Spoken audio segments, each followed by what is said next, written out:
Your budget buys a completely different house in Chisago County versus the Twin Cities. We went through all the home sales in the last 24 months at $300,000, $500,000, and $750,000. Real homes, real prices to show you exactly what each one buys out here. If you've been told your money doesn't go as far anymore, you've probably been looking in the wrong zip code. If this kind of real market data is helpful for you, hit subscribe. We drop a new Minnesota market video every single week. Each zip code is different. Each price range is different. Each area of the Twin Cities different. Here's what Chisago County's looked over the last 24 months and what you can buy. Josh, what does $300,000 in Chisago County get you? This is generally what you'll find in the Chisago County area. For the $300,000 price range, you're generally going to find that, as prime example with this house, is a house on a city lot, may need some updates, may have some updates done to it, like flooring and paint, things like that. Roof could be updated, but generally these are things you're going to find in neighborhoods, probably in that 1995 to 2005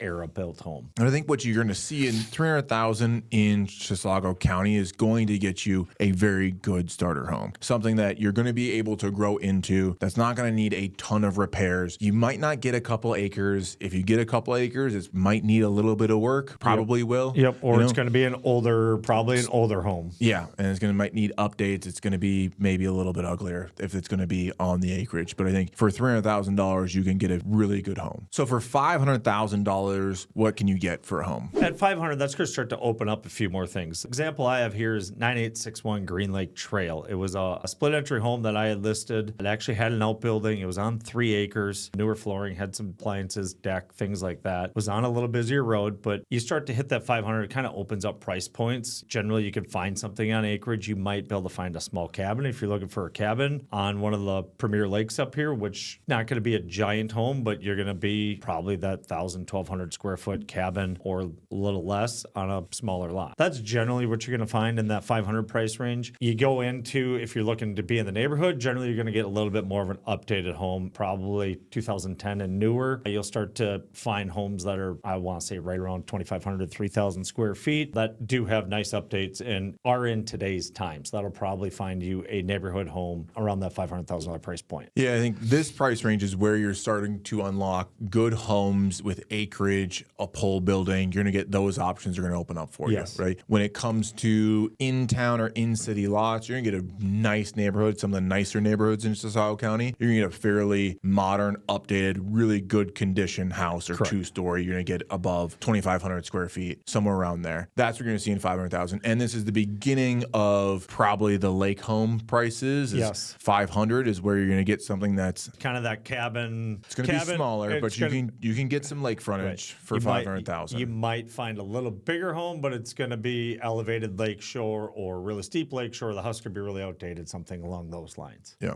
Now, $750,000, what does that get you in Chisago County? So that starts to kind of, we'll call it the luxury market, but it unlocks more the lake and the acreage, kind of gives you a higher tier in the county of what you're going to get. So the example I have is 27197 John Quill Drive. It's a property that I had listed, lake home, gradual lake frontage going down to the lake, which is highly important in a lakefront property. We also actually represented the buyer on this. That property, the seller put tons of work into it, dang near ripped it down and then rebuilt it, had an accessory building that was used as a studio, just an overarching updated home, which was amazing on Green Lake. So a perfect kind of an idea of what that would kind of unlock for you in that $750 price range. Now I've sold some other ones. We can start talking about acreage properties. Now it's with an acreage property, you're getting a nice quality house, and then all of a sudden it's like maybe I'm getting 30 acres or 40 acres. Or what does that outbuilding look like? It's not if I have an outbuilding, it's how nice is the outbuilding or how big is the outbuilding? Is it all the way finished? Does it have really tall ceilings for RVs? It kind of, that 750 plus starts to unlock that kind of tier of a house or property that a lot of buyers are looking for. And I think 750 on a lake gets you some of the nicest houses on a lake. I mean, don't get me wrong, there's some at 1, 1.5, 1.9, but for the most part, to get a really good house on a lake, like 750 is a very good price range to be at, which is not the same for you get to Forest Lake or you get to White Bear Lake, it's 750 for the lot, and you got to tear down a cabin and build something else there. Like you can get truly something that's really good shape, really nice condition, really good shoreline. You know, I think it's an interesting point of that Chisago's luxury is very different than Twin Cities luxury, where Twin Cities luxury and metro, most metros are, it's larger square footage. It's 6,000 square foot houses. It's maybe a half acre. It's like larger city lots. It's 3-car or 4-car garages, pools, those finer features of that's the difference in on what luxury is in the Twin Cities versus in Chisago. What luxury is acreage, ridiculously nice detached garages, or it's good shorefront. Having those two differences, just a thing. Getting on a premier lake versus, hey, I'm on a lake, but I can't really do anything with it. I mean, Chisago's got some nice larger lakes, and getting a house on a good, fully recreational lake with great fishing and be able to do the outdoor activities is awesome versus $750 in the cities with something like that. You might be on a smaller lake. It's a view versus a use. Yep. And I think that's what makes Chisago County so unique, is being close enough to the Twin Cities where you can still commute when you need to, and then also have the options and availability of what does feel like lake life, true lake life, not suburban lake life. Those are two very different things. And it's somewhere fit square right in the middle of it, where you don't have to drive 45 minutes to get to a grocery store, and you can get downtown, but you can still have the peacefulness and quiet solitude of what a true kind of mixture of a cabin country is with suburban amenities. Yes. And that's the thing that you kind of get all of that in Chisago County, which is probably the reason why Chisago County is currently outperforming the Twin Cities market. Understanding how far your budget goes in each marketplace helps you decide whether or not it makes sense for you to make the right move. Chisago County plays by different rules than the Twin Cities does. It has different features, it has different pros, it has different cons. If you're interested in finding out more about Chisago County and seeing if buying right now makes the most sense to you, click the link below to strategize and get our Buy Smart, Sell Smart plan.